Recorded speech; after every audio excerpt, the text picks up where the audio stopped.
Oke, kalau ini saya ambil satu, saya kutipkan dari kitab Firasat tadi.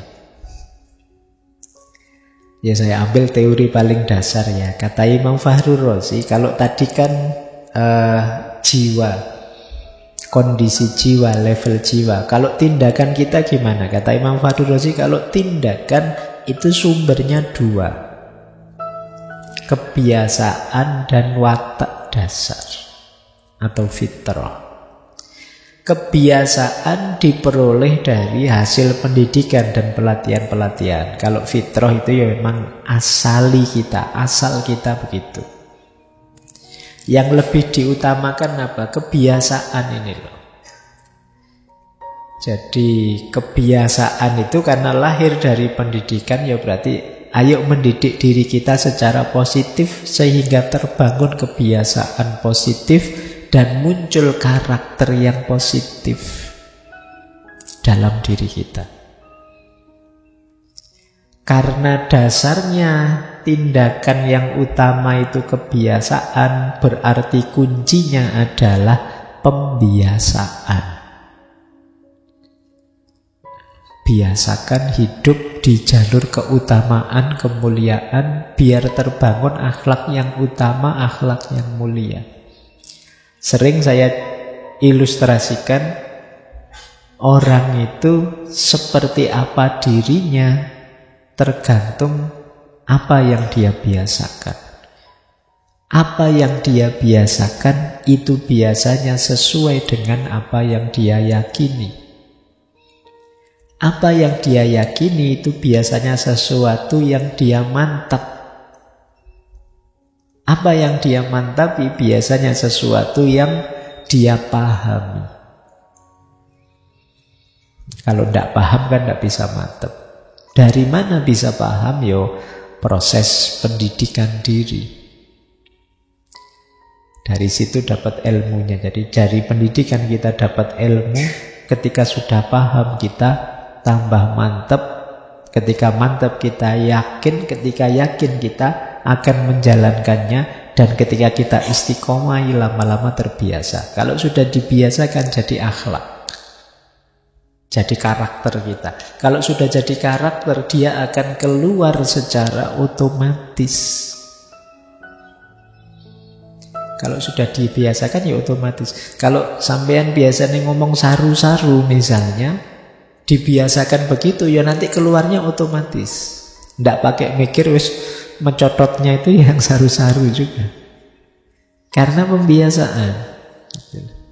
Kalau dibiasakan ngomong halus, ngomong sopan, kadang-kadang sama temennya sendiri juga rasanya risih kalau ngomongnya kasar. Kenapa? Karakter. Maka jangan menghargamatikan hal-hal buruk yang kita miliki sebagai manusia. Hal buruk itu misalnya, saya memang orangnya gini kok Pak, kalau ngomong belak-belakan sampean jangan baper loh Pak. Iya, tapi kalau ngomong belak-belakan yang menyakiti itu sebenarnya bukan harga mati. Bisa kok diubah. Kadang-kadang kan ada orang itu alasannya, yo saya sudah terbiasa begini, yo mau gimana lagi. Enggak, jangan mau gimana lagi. Bisa kok kalian jadi lebih baik. Dengan cara apa? Biasakan. Saya memang keras gini, mau apa kamu? Iya ya, tapi ya jangan diharga matikan. Kalau memang pengen santun, pengen lembut, bisa. Wong manusia itu tergantung bagaimana dia membiasakan dirinya. Baik, itu salah satu rumus tindakan. Jadi ya memang manusia punya watak bawaan. Tapi sebenarnya yang dia lakukan lebih banyak dibentuk oleh pendidikan, pelatihan, dan pembiasaannya di tengah masyarakat. Ya kayak kalian ini misalnya sudah terlanjur tiap Rebo malam sering ikut ngaji. Nggak ikut kan rasanya nggak enak.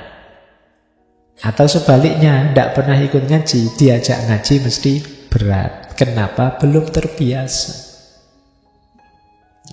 Jadi itu diantara keunikannya manusia. Oke, saya lanjutkan waktunya. Ini mungkin terpotong batuk tadi ya, waktunya jadi mepet. Materinya belum habis. Nah, kebahagiaan sekarang. Imam Fakhrur Razi punya konsep yang khas tentang kebahagiaan. Beliau realistis. Ya, kebahagiaan itu ada kebahagiaan ruhani, ada kebahagiaan jasmani, kebahagiaan luar. Kalau rohani, kebahagiaan dalam. Apa kebahagiaan batin? Kebahagiaan rohani itu sempurnanya potensi pengetahuan dan keindahan. Kalimatnya unik ya. Maksudnya apa? Ya, pengetahuan yang kita miliki itu utuh, sempurna, dan bisa diimplementasi. Ketika kita mengimplementasikannya, disitulah muncul keindahan. Keindahan hidup dalam ilmu. Itu membahagiakan. Kita sadar bahwa manusia itu tidak boleh sombong. Dan kita sukses untuk tidak sombong. Bahagia kita. Misalnya kita tahu bohong itu jelek. Ada situasi yang mendorong kita untuk bohong. Tapi kita berhasil mengalahkan situasi itu, tetap kita jujur, itu membahagiakan. Itu kebahagiaan batin. Jadi kombinasi antara pengetahuan dan keindahan hidup. Ya kalau kebahagiaan lahir ya biasa saja sih. Kebahagiaan lahir itu harta, kedudukan, dan lain sebagainya. Ya, ini memang membahagiakan juga. Tapi yang lebih hakiki kebahagiaan batin. Untuk bahagia batin syaratnya antara lain adalah 4. Takwa, jujur, bisa dipercaya, dan istiqomah.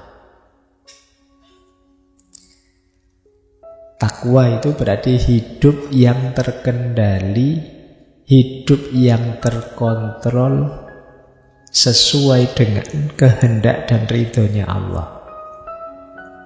Dari kata dasar wako yaki wikoyatan ittaqo yattaqi, berhubungan dengan kemampuan mengendalikan diri.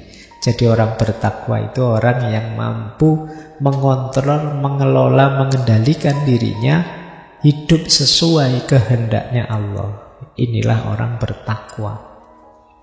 Kemudian jujur. Jujur itu ya objektif apa adanya. Kalau iya bilang iya, kalau tidak bilang tidak. Setuju bilang setuju, tidak setuju ya bilang tidak setuju. Dapat dipercaya. Jadi kalau ngomong A ya besok memang A. Kalau sudah janji B ya besok dilakukan B. Nah, berarti nanti kalau ada yang janji-janji waktu kampanye kok tidak dipenuhi, ya kemungkinan tidak bahagia. Karena syaratnya bahagia itu kalau sudah janji dipenuhi sehingga dia bisa dipercaya orang. Dan istiqomah. Istiqomah itu tadi ya, membiasakan diri dalam kebaikan-kebaikan yang ingin kita jalankan. Ini syaratnya bahagia menurut Imam Fakhrur Razi. Jadi takwa, jujur, dapat dipercaya, dan istiqomah. Ngomongnya cowopet tapi melaksanakannya bisa. Bertahun-tahun kamu latihan untuk takwa, jujur, dapat dipercaya, istiqomah. Ini perjuangan paling berat.